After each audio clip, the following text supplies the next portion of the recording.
Hello, everyone. So, I don't think this is going to be a lock picking video right now. I'm just going to reassemble this this master lock and discuss what I'm going to do on upgrading it. But I've got 1, 2, 3. I've lost count of the number of packages I've got to send out. Well, I want to send out. I really enjoy sending out packages to people and the friendships you make, especially like overseas and stuff. Foxy, Potty 314, Leon's Lockpad. I mean, there's a lot of people, that are overseas that are interesting and have become good friends, After you watch them and you get to learn their style of picking and everything, and comment with them and everything, they become your friends. And it's nice to kind of like exchange, packages and stuff and send things to them. Something interesting, I'm coming up to 1 year of me doing lock picking videos. I think I've had a YouTube channel for like 4 years, but for the longest time, all I had was like a bug video of a bug landing on my workbench at Ratco, and everybody wanted to kill it, but I thought it was a cool bug. Anyway, that was the only picture I had up there, and it was a long time ago. But one of the things I want to do after 1 year is many of the receipts I saved and I put in a little wooden box, and I just kind of want to see. I'm not going to get a really good estimate, but I just want to see how much money I spent on Locksport. Now, don't get me wrong. I love some of it was not spent wisely, and some of it, was. And I don't have a whole lot of money. Every year, you get in America, you get a statement of your Social Security earnings, and it tells you basically how much you filed or how much you made each year in income. And right now I'm making basically what I was making in like 1995, 94, somewhere back there if I go back in time. So I don't make a whole lot of money, but it would be interesting to see how much money I spent on lock-picking supplies and stuff. Just even an estimate. I think it's going to be a lot, because if I see something, I like it. And when you're first starting off, you don't know a lot of people to trade locks with and stuff. And so you wind up just buying stuff, I mean, you pay a straight up full price for a lock that's really designed for being used outside or something like that, or locking up a warehouse. You just want to see how. I always just bought them just to see if I could open them. I don't necessarily want to go up to a warehouse in the middle of the night and try to break into it, just to see, not to steal anything, but to break into their lock. Not the wisest thing in the world to do. I left the springs back in this, and one of the things I can tell when I'm pulling a lock, when I'm gutting a lock, is how far the pins pop up. If they get too weak, I mean, it might be all right for a challenge lock or something like that, but for a functional lock, if it gets too weak, whatever it's trying to do, it's like that pin's not really there. It's not, all you got to do is just push the other pin up. It doesn't even have to be into the shear line, because that other one's not blocking it, The bottom key pin can just be sitting there. And so you got to basically, you reduce the number of chambers, that someone would have to pick to open it if they were to pick it. So anyway, that's. And another thing about locks, there's like Mindy locks. They're made out of zinc. And if you watch Lockpicking Lawyer, he attacks these locks and with a plumbing torch or a map type of torch, anything you can buy pretty cheaply, and just melts them. My whole purpose on a lot of these locks is just for picking, for the enjoyment of picking the different types of locks. And for mini locks, they look cool, and they've got a bunch of different styles of locks, like dimple locks and circular locks, and they're pretty cool. So I'll probably start collecting those and getting into those. One of the things I noticed on this thing here is I don't know if that's paint or if it was plated with something. I think it was plated something metal.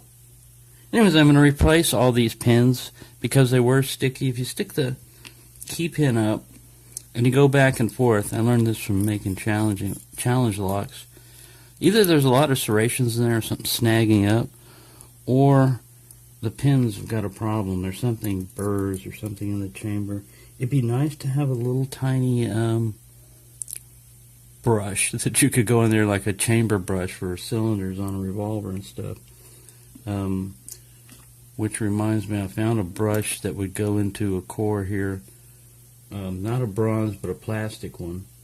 And it's helpful when you've had an accident and there's a lot of stuff in there. So I'm at 5 minutes and I haven't gotten very far.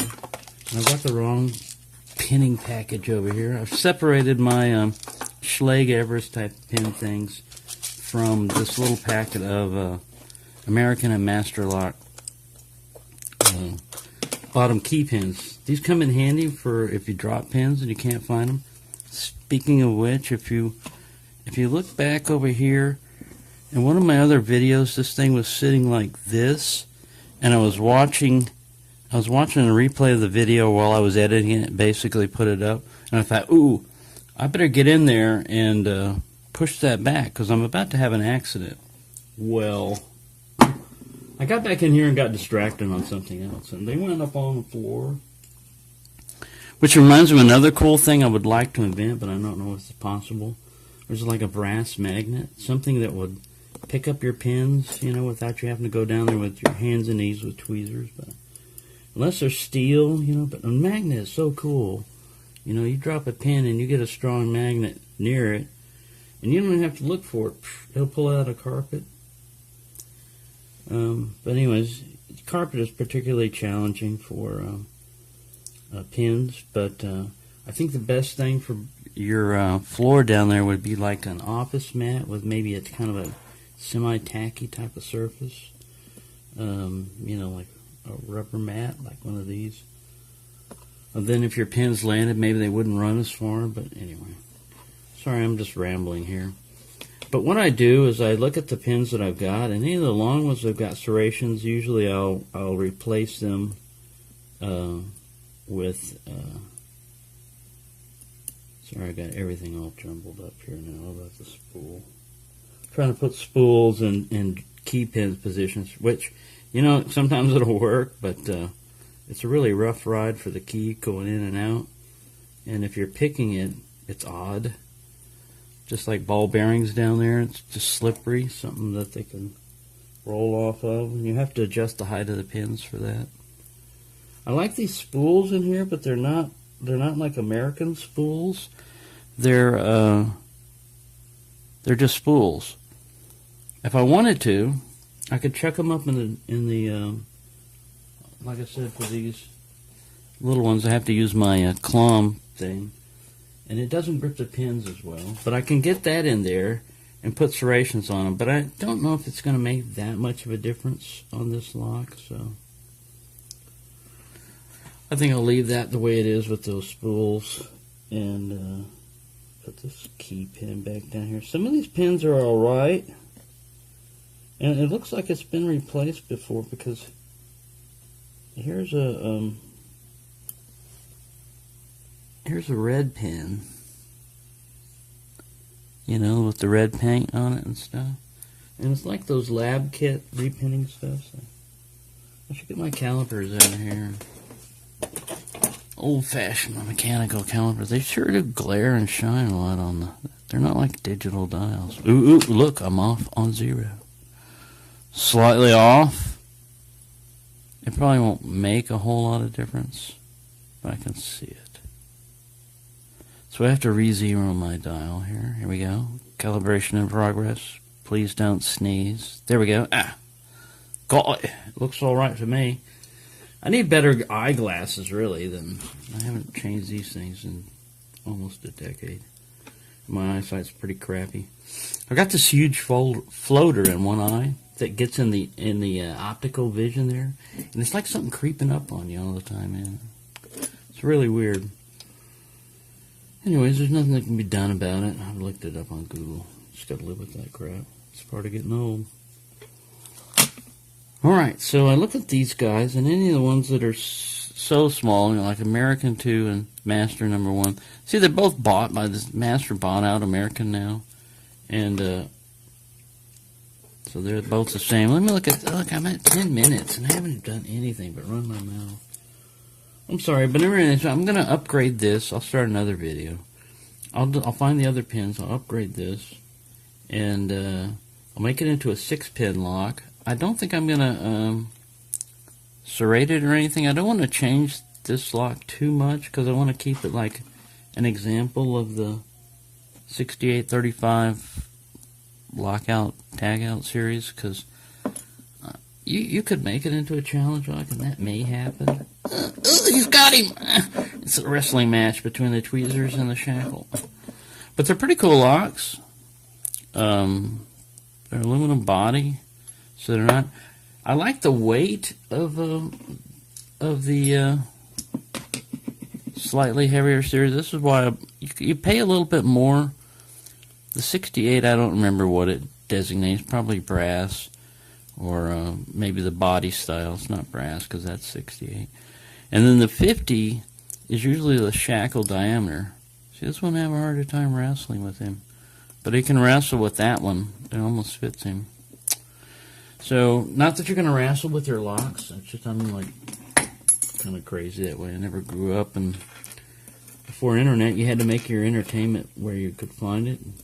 Man, I would have had a lot of fun with locks if I was a kid, and I probably would have learned a lot, you know, just from just messing with them even casually over the years.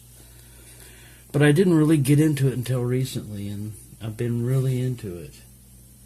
But oh, this is what all I had to pick up off the floor. And there's still cat hair down there from my dead cat. I don't vacuum very often, and you can see I'm not very organized, but I'm trying to get organized. So there you go, and I bought these diamond needle files from Banggood. It's like a 10-piece, and I don't know. I'm gonna have to do an evaluation of them. I've been using them on making pins, and I was filing down on this Huck guy here a little bit. And you would think diamond, they would be a little bit smoother, but they're a little bit coarser than I would expect. And I'm not sure, there's no other, you know, it's not like diamond overlay under, diamond coating over a basic pick design. What I mean is bad is one that has like serrations. I don't know if you can see that on that, but like Swiss needle files. I like these because these are smoother and sharper.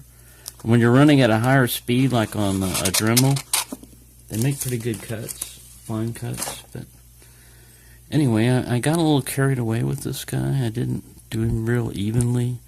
And at one point, I hit him on the bench grinder a little bit. I was using the fine side of the bench grinder, but not fine enough.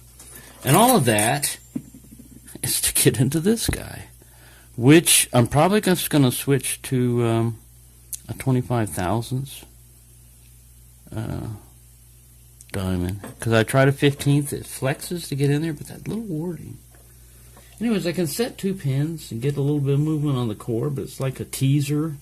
You know, you can't get back there. There's one low cut pin that I've got to get underneath that still needs to be moved a little bit, and then it should be easy after that, but I haven't got into it yet.